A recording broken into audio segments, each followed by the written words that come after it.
Greetings, my people. We are back again for part 3 of Reparations. Is America in or out? I must tell you, when I sat down to do this part of the series, it was rough.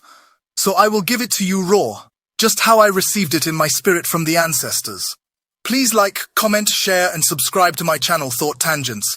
I'm Johnny Ray, and let's talk about it. Before we make haste to the seas, the Middle Passage begins here. Approximately 20 million Africans were stolen from their villages. No one knew they would embark on what could easily have been a 300-mile hike to slave factories and trading stations, scattered along the African coast on the first part of a 3-part voyage. No one knew they would soon be sorted, branded with hot irons, shackled, sold, or laid wait in the dark, dingy, overpacked dungeons for weeks, months, or sometimes years. No one could foreshadow the bleakness of their future, nor conceive the kind of terror and confusion that occurred, the questions racing through their mind: where am I going, and what are they planning to do to me? When I think of the Europeans' intellectual properties, nothing comes to mind except evil. The depravity and delusion they had to believe it was their God-given right to own another human being is mind-blowing. However, it wasn't just ownership. They wanted to abuse, ravish, destroy, consume, and crush, literally break not only the body or mind, but the soul of the person, bringing us to the second phase of the Middle Passage, all aboard the slave ships. The transatlantic voyage to the New World took 3-4 months for those who made it, women and men separated. The conditions horrific in lower decks below, stored 500-600 enslaved people crammed together, restricted from the basic movements to turn side to side or stand erect. The atmosphere was death and disease, with no ventilation and no sanitation. Some refused to eat in an effort to keep their dignity. Those efforts were met by force-feeding the enslaved with instruments called speculum aurum. Other instruments were used, such as thumbscrews and thrashings with cat-o'-nine tails, a multi-threaded whip with lead weights. 50 lashes were typical, a beating that would take the skin right off their back. No need to explain what 100 lashes would do in addition to the apes, murders, mutilations, torture, and suicides. We have all heard of the diseases that were present, but I want to paint a picture to some of them. Dysentery, infection of the intestines, causes severe diarrhea with blood and mucus in the feces. Diphtheria, a highly contagious bacterial disease of the nose and throat, hindering breathing, swallowing, heart and nerve damage. Fever. When I hear the word, it's easy to pass it off as nothing. But dying from a fever is totally different. As the body overheats, a severe headache, stiff neck, mental confusion, brain damage, shock, persistent vomiting, difficulty breathing, pain urinating, and seizures occur. I would say it's a miracle if any captives made the trip at all. However, that would be completely inappropriate, just like it is when Europeans say things like blacks, African Americans, should be happy we brought them over here. Arriving on American soil was the final phase of the Middle Passage. In Virginia, 1619, the average lifespan of enslaved Africans working the plantations, 7 years. 1787. The 3-5 Compromise was a complete insult to determine state populations. In 1863, the Emancipation Proclamation declared all enslaved shall be free, but that didn't actually take place until June 1865, when the U.S. Army physically enforced it.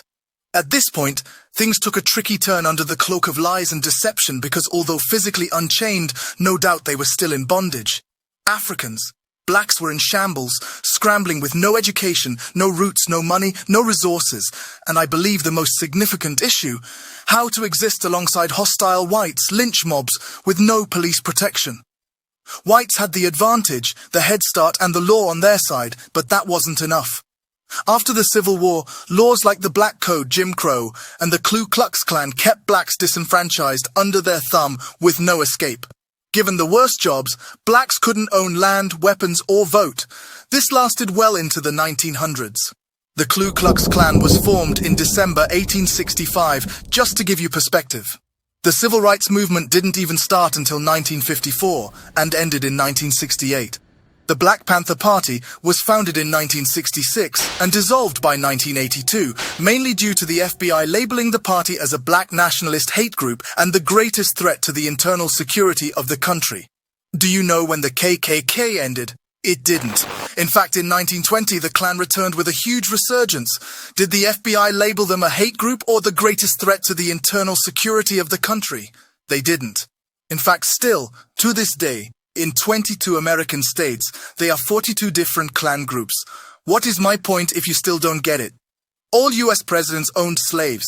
All believed in the ill treatment and conditions of slaves and freed black, and all had a hand in creating an unbalanced system to the benefit of white people and whites alone.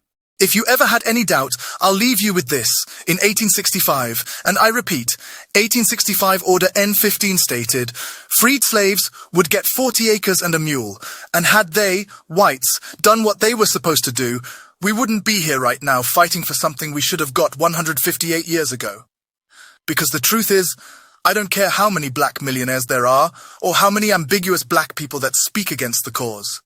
America has a debt to pay. America has a debt to pay. And the last time I checked, when you owe the IRS, no matter how long ago it was, they expect payment in full. And when you can't pay, they'll come take everything you do own and or throw you in prison. Listen, slavery is not this abstract idea that never happened or this far out in the distant circumstance. This is real. Our trauma is real. The generations that were birthed through that also is very real and alive today. Just look around. There is a crack in the foundation of your America, and it gets bigger every day. Congress, the House, Senate, the White House, you need a study to understand the effects of slavery. Look at the state of the black community as a whole, and there is your study. This is no slight to blacks. This has nothing to do with us not handling our business. This has everything to do with holding America accountable. This is my take on reparations.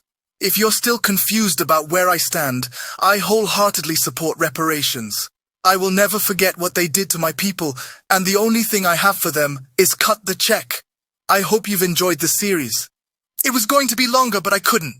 Pain prompts change my people, take that how you want. Please like, comment, share, and subscribe to my channel. I definitely want to hear what you think, how you feel, leave it here. And like always, I'm Johnny Ray. This is the third and final part of reparations. Is America in or out? Necessary, never temporary. Let's talk about it.